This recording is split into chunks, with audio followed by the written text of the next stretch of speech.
Yes, hello and welcome to India Today. 265 runs stand between an India versus Pakistan final at the Mini World Cup Champions Trophy after Bangladesh scored 264, and now the onus is on the Indian batsmen to chase this down and make it a dream final for fans from India and Pakistan. Yes, at one point in their innings it appeared that Bangladesh are on course for a target close to 300, but Indian pacers, especially Bhuvneshwar Kumar and Bumrah, claimed 2 wickets each, while Kedar Jadhav also picked up 2 wickets as India restricted Bangladesh to 264. Nikhil, a competitive target. It's certainly not going to be a one-sided contest. No, no ways. When you need to score just over 5 and over 265, there's something in it for the Bangladeshi bowlers as well. But I'm sure Shikhar and Rohit have got other plans because of the kind of form that they're in, and also the skipper. He likes chasing, and in the previous game as well, he's got runs under his belt. So it'll be an uphill task for the Bangladesh side, but you're absolutely right. By no means this game is over. Absolutely right. They have a good pace attack as well, but the onus is on the batsmen, like I said, to make it a dream final, India versus Pakistan. And certainly 265 is something that our batsmen should be comfortably chasing. True. And, you know, I think this year in England, the 3 venues that have been used, this probably is one of those venues that where you can chase down even 300, 310 runs. So 265, I don't think there are no real demons in the track whatsoever. You know, in fact, it's a pretty good wicket. The ball's not spinning. They rely very heavily in the middle overs with Shakib to come in and get them a couple of wickets as well. But if the wicket's not doing a lot, I don't see it as a threat for the Indian batsmen. And it's the same ground where India scored 320 against Pakistan in that first match as well. So the batsmen know all about playing on this pitch. Of course, this is the first time this pitch is being used for an international match, but it's the same ground. The conditions are similar. There's the scorecard. Tamim Iqbal and Rahim were the big scorers for Bangladesh, 70 and 61. However, Bumrah and Bhuvneshwar Kumar and Kedar Jadhav claimed 2 wickets each. Kedar Jadhav was a surprise, Nikhil. Not a good day for Hardik Pandya in the field with the ball, but Kedar Jadhav chipping in with 6 overs. Yeah, I think it was his first over or second over when he got Tamim Iqbal played onto the stumps, got bowled. It was a no ball. Then he bowled that wide. Then he bowled a no ball again. It was one of those days where he was probably not in sync or not finding the rhythm that he was looking for. Tamim got the better of him. I think he conceded 13, 14 runs in that particular over. So his rhythm got off a little bit. But hats off to Virat Kohli to bring in Kedar Jadhav and the wily old fox, the little man, you know, with his variations, you know, the one that he bowls from close to the ear, then the one side arm delivery, his variations, it paid off for Team India, you know, breaking that partnership of Tamim and Mushfiq that you're talking about. Otherwise, the score could have been well close to 290 or close to 300 as well, because at that time, I thought the Bangladesh batsmen got the rhythm that they were looking for as well. But I guess the story folded in another way where, you know, a little change, got Kedar Jadhav those 2 important wickets as well. Absolutely, and you know, it's interesting you were talking about his little variations. He's not a big spinner of the ball, Kedar Jadhav, but you know, they showed that graphic as well on the screen. One was right up there close to his ear and head, and that got whacked for a boundary. He went sidearm and claimed the wicket. Yeah, he does that, you know. The one he delivers from close to the thumb, he tries to impart revolution, so there's a little bit of bounce, and then maybe if there's any sort of spin, he'll get that spin. But when you go sidearm, you're actually undercutting the ball. You're not trying to land the ball on the seam, but you're trying to land it on the leather so that it skids. And because he's not very tall, that ball is not going to bounce. So on good batting conditions, it's very hard to try and get the elevation a batsman is looking for. So these are little combinations or variations that he's got in his repertoire to trouble the batsman, and it's worked.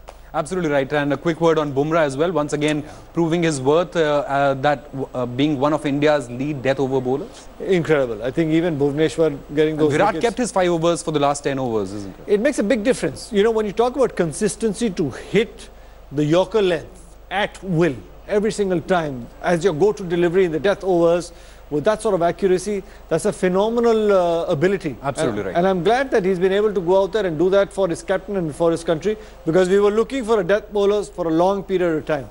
Absolutely right. So 265 is the challenge for the men in blue. Can they get it and make it an India-Pakistan final? We'll continue to talk about this semi-final between India and Bangladesh right after.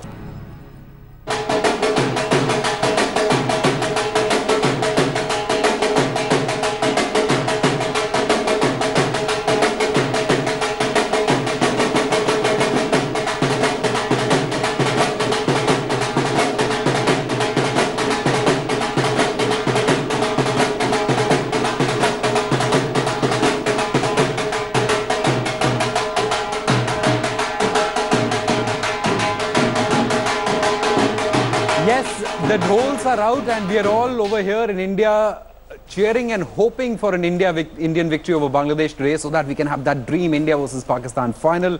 But before I chat with Nikhil on the Bangladesh... Yeah, it was really a seesaw battle between bat and ball right through those first 50 overs, and Indian bowlers coming good towards the end to restrict Bangladesh. Now it's over to the batsman, Nikhil. And of course, we have to start with Rohit Sharma and Shikhar Dhawan. In-form openers, probably the most in-form batting pair in this tournament so far. And Shikhar Dhawan especially, 1 century, 2 half centuries, leading run scorer. His love affair with England continues, and his love affair with the Champions Trophy continues. And I hope it keeps on continuing right through today as well as Sunday. He enjoys batting in these conditions. It's something about, you know, the pace and bounce. It suits his game.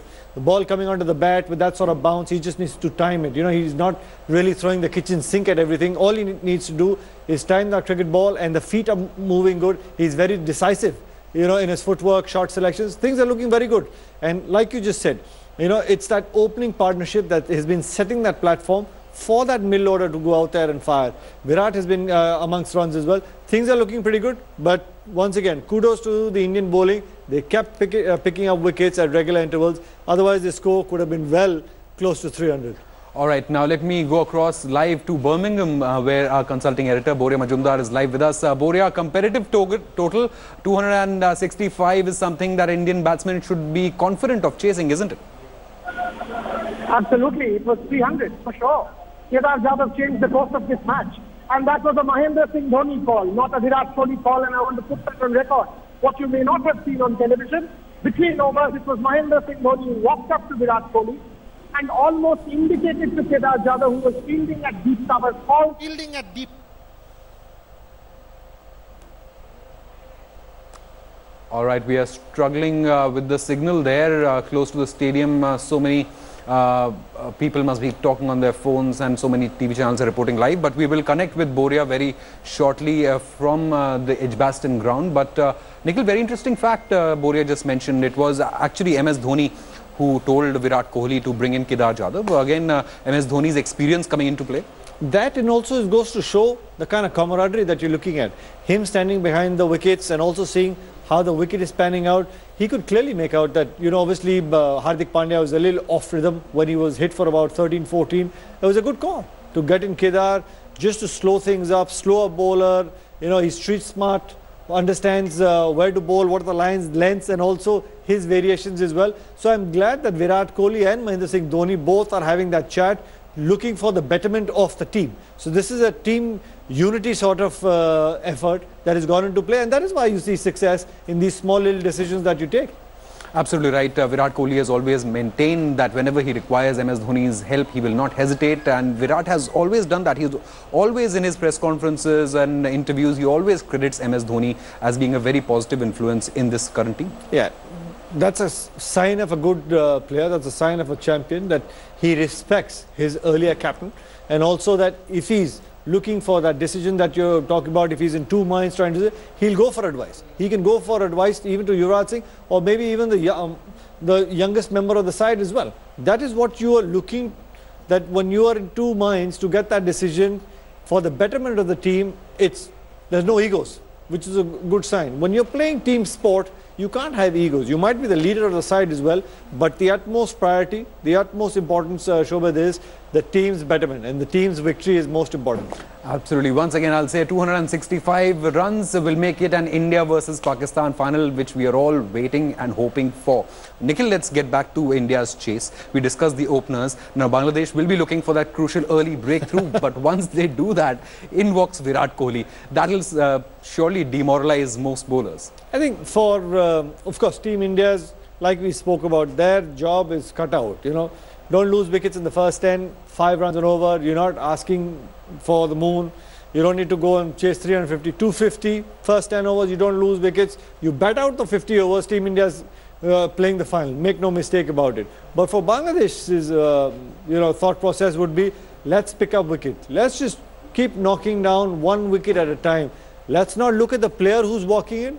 We need to get a wicket. That's the important thing. If we say that let's get Shikhar, let's get Rohit, then Virat comes, you know, it's a different sort of psychological battle that you're having as a bowler. So let's not look at names. Let's just try and get wickets. But, you know, to be honest, Team India with the kind of experience that they've got, until and unless Bangladesh picks up first 2-3 wickets in the first 10 overs, I don't think they'll be able to put a lot of pressure. Absolutely, but Indian batsmen will have to throw their wickets away on this pitch. We did not see any demons there, isn't it? True, but this is a game of great uncertainties. One good delivery, one phenomenal catch, and one brilliant piece of fielding. They're 3 wickets down.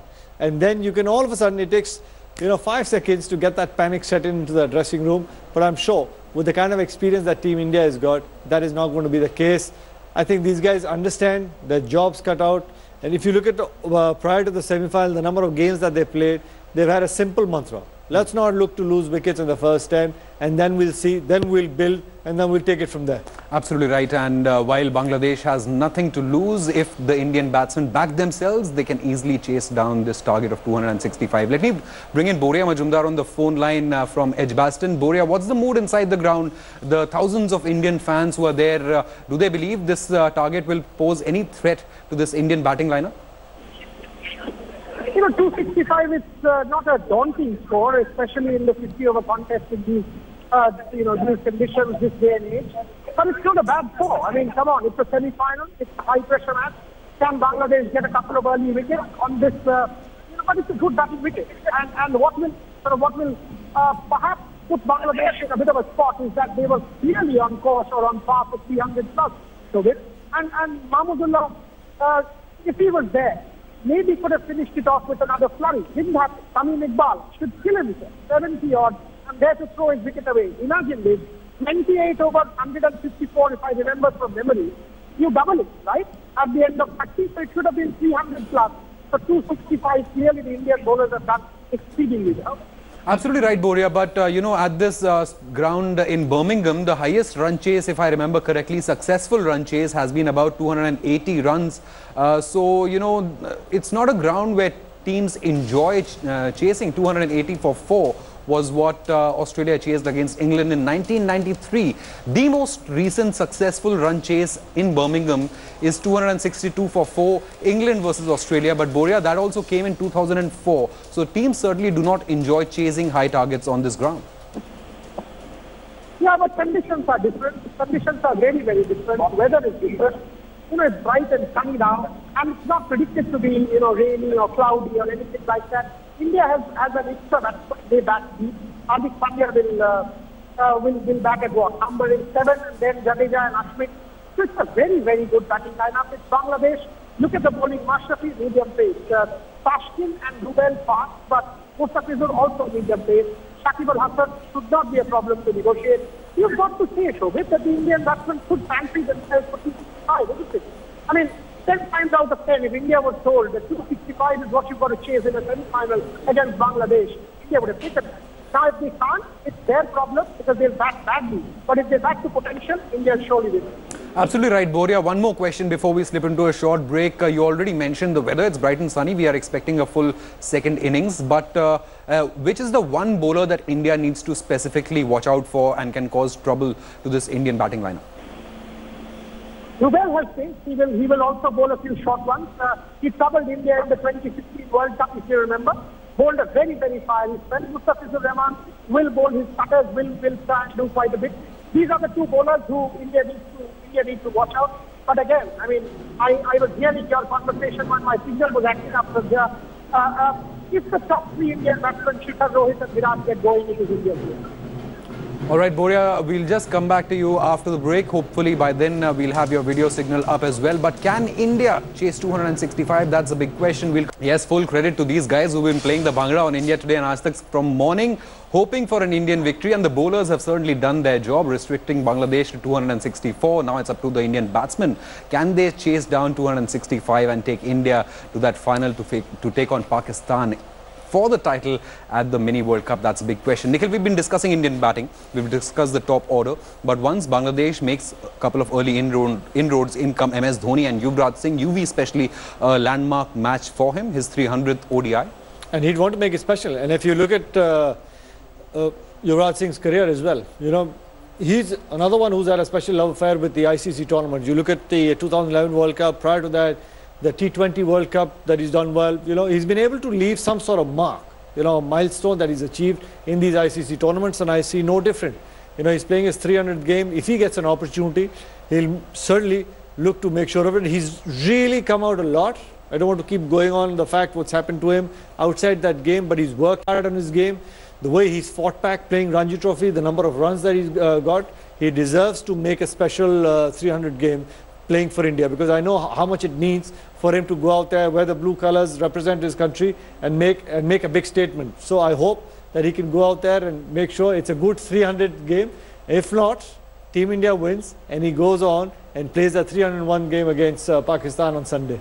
And hopefully after that he'll be he would have won yet another ICC tournament, isn't it? Yeah, that'll be a phenomenal feather in his cap. With the kind of successes that he's had, it's been phenomenal. And every ICC tournament that Team India has gone on to win any trophy, he's had a very important hand to play. Absolutely. So which is a good sign. He's a big match winner. Absolutely. Boria Majumdar is live from the Edgbaston Stadium. Boria, Yuvi was given a memento for his 300th game today before the start of play, and he did not have the best of times on the field, a couple of misfields there, but with the bat, we hope to see Yuvi in his element. I don't want to see Yuvi in his element. I want Virat Kohli to finish it off with the top two sort of coming good. You don't want Yuvraj Singh to really come in the first 15 or first 20. Let him come around 175 for 2, and we will see some good hits from Yuvraj Singh. You get up to a flyer, 265 will be very, very good.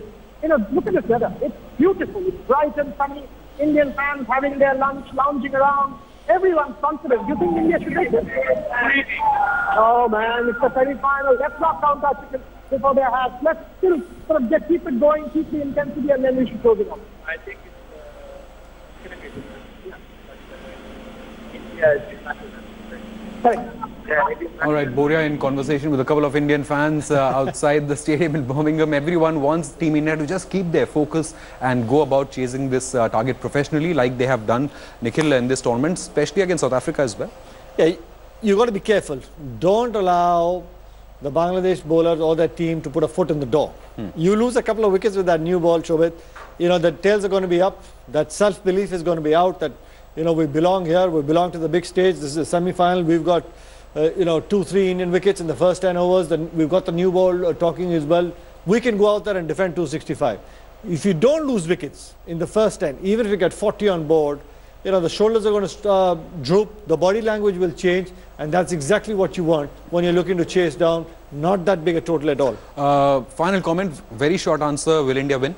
Yeah, without a doubt. I personally feel, I'll be very surprised if they don't, put it this way. All right, everyone backing India to complete the chase and reach the final to take on Pakistan for the title of the Mini World Cup.